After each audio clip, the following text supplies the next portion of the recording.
नमस्कार, पारंपरिक रेसिपीज मराठीमध्ये तुमचं स्वागत आहे। आज आपण अगदी झटपट तयार होणारे कुरकुरीत असे कोबीचे पकोडे बनवणार आहोत। चला तर आता सुरुवात करूयात रेसिपीला। तर एकदम कुरकुरीत असे कोबीचे पकोडे बनवण्यासाठी इथे मी हा साधारण 250 ग्रॅम हा कोबी छान असा बारीक कट करून घेतलेला आहे। तुम्ही कोबी हा बारीक किसूनही घेऊ शकता। तर यामध्ये आपण ॲड करणार आहोत, इथे मी एक कांदा हा अशा प्रकारे एकदम बारीक उभा कट करून घेतलेला आहे, तो यामध्ये ॲड करूया। आता हा कांदा एकदम मोकळा होईल त्यासाठी इथे आपण एकदा हे सर्व छान असं मिक्स करून घेऊया, जेणेकरून हा कांदा थोडासा मोकळा होईल। कांदा हा बारीक कट करून ॲड केला तरीही चालेल। आता हा कांदा आपण अशा प्रकारे थोडासा सुट्टा करून घेऊया। कांदा व कोबी छान असा मिक्स करून झाल्यानंतर आता आपण यामध्ये ॲड करणार आहोत, इथे मी 2 हिरव्या मिरच्या बारीक कट करून घेतलेल्या आहेत, त्या यामध्ये ॲड करूया। मिरचीचं प्रमाण हे तुम्ही तुमच्या आवडीनुसार कमी जास्त करू शकता। तर या पकोड्यांची आणखीन टेस्ट वाढवण्यासाठी यामध्ये आपण थोडासा किसलेला आलं ॲड करणार आहोत, याने याची टेस्ट आणखीन वाढते। यामध्ये तुम्ही मिरची व आलं थोडंसं जाडसर ठेचूनही ॲड करू शकता। आता यामध्ये आपण काही सुके मसाले ॲड करणार आहोत। तर इथे मी हा पाव चमचा जिरे पावडर घेतलेली आहे, अर्धा चमचा धने पावडर, इथे मी 1 चमचा हे लाल तिखट घेतलेला आहे व पाव चमचा हळद, चवीनुसार मीठ। आता हे सर्व आपण यामध्ये ॲड करूया। आता यामध्ये आपण भरपूर अशी बारीक चिरलेली कोथिंबीर ॲड करूया। एकदम कुरकुरीत व झटपट तयार होणारे हे कोबीचे पकोडे आहेत।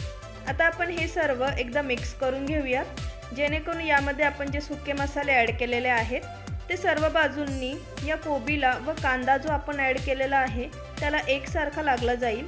त्यामुळे एकदा छान असं मिक्स करून घ्यायचं आहे। मिक्स करून झाल्यानंतर पुन्हा 1-2 मिनिटं याला अशा प्रकारे दाबून मिक्स करून घ्यायचं आहे, जेणेकरून यामध्ये आपण मीठ ॲड केलेलं आहे।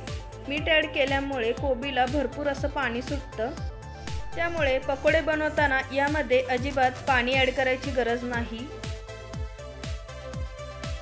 तर मिक्स करून झाल्यानंतर आता यामध्ये आपण बेसन ॲड करणार आहोत। तर इथे मी हे 1 वाटी बेसन घेतलेलं आहे। बेसन हे आता आपण लागेल तसंच ॲड करणार आहोत। यामध्ये थोडं थोडं बेसन ॲड करून पकोडे बनवण्यासाठी मिश्रण हे आपण तयार करून घेऊया।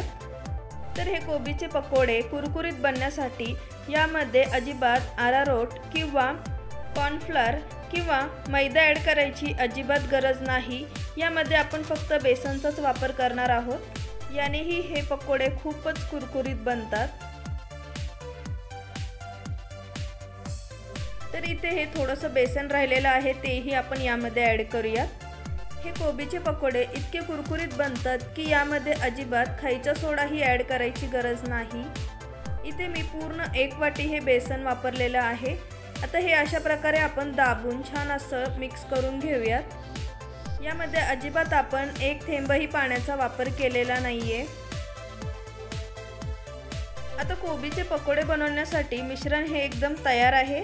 आता आपण पकोडे बनवून घेऊयात। तर इथे मी कढईमध्ये तेल गरम करायला ठेवलेलं आहे, तेलही छान असं कडकडीत गरम झालेलं आहे। आता आपण पकोडे सोडून घेऊया। तर पकोडे हे तेलामध्ये सोडताना इथे मी हा थोडासा पाण्याचा हात लावून घेतलेला आहे। अशा प्रकारे थोडंसं मिश्रण हातावर घेऊन ते तेलामध्ये सोडायचं आहे। तर शक्यतो पकोडे हे तळताना तेल हे छान असं कडकडीत गरम असावं। पकोडे तेलामध्ये सोडून झाले की त्यानंतरच फ्लेम हा लो टू मीडियम ठेवायचा आहे। मीडियम फ्लेमवरच हे पकोडे छान असे फ्राय करून घ्यायचे आहेत, जेणेकरून ते एकदम कुरकुरीत बनतात। तर तुम्ही ते बघू शकता, तेल हे छान असं कडकडीत गरम केल्यामुळे पकोडे हे अजिबात खाली तळाला चिटकत नाहीत, ते पटकन मोकळे होतात। तर साधारण अर्धा मिनिट झालेले आहेत। आता आपण हे पकोडे उलटून घेऊयात। हे कोबीचे पकोडे फ्राय करायला जास्त वेळही लागत नाहीत, 2 ते 3 मिनिटांमध्ये अगदी कुरकुरीत असे पकोडे तयार होतात। एकदम मस्त असे गरमागरम कोबीचे पकोडे हे तयार आहेत। चला तर आता आपण हे एका प्लेटमध्ये काढून घेऊयात। वा तुम्ही बघू शकता एकदम मस्त असे पकोडे झालेले आहेत। अशा थंडीच्या दिवसांमध्ये चहाबरोबर खाण्यासाठी अगदी झटपट तयार होणारे गरमागरम असे कोबीचे पकोडे तुम्ही घरी नक्की ट्राय करून बघा व कसे झाले ते मला कमेंटमध्ये नक्की कळवा। आवाजावरून तुम्ही ओळखूच शकता एकदम कुरकुरीत बनलेले आहेत पकोडे। तर अशा प्रकारे आपण सर्व कोबीचे पकोडे हे फ्राय करून घेऊयात। तर गरमागरम व झटपट तयार होणारे कुरकुरीत असे कोबीचे पकोडे हे एकदम तयार आहेत। टी टाइम स्नॅक्स म्हणून अगदी बेस्ट ऑप्शन असणारे हे कोबीचे पकोडे। चला तर आता आपण हे सर्व करूयात। तर कसा वाटला तुम्हाला आजचा व्हिडिओ? आवडल्यास नक्की सबस्क्राइब करा, लाईक करा, शेअर करा, कमेंट करा आणि बेल आयकॉन प्रेस करायला विसरू नका। माझी रेसिपी बघितल्याबद्दल धन्यवाद।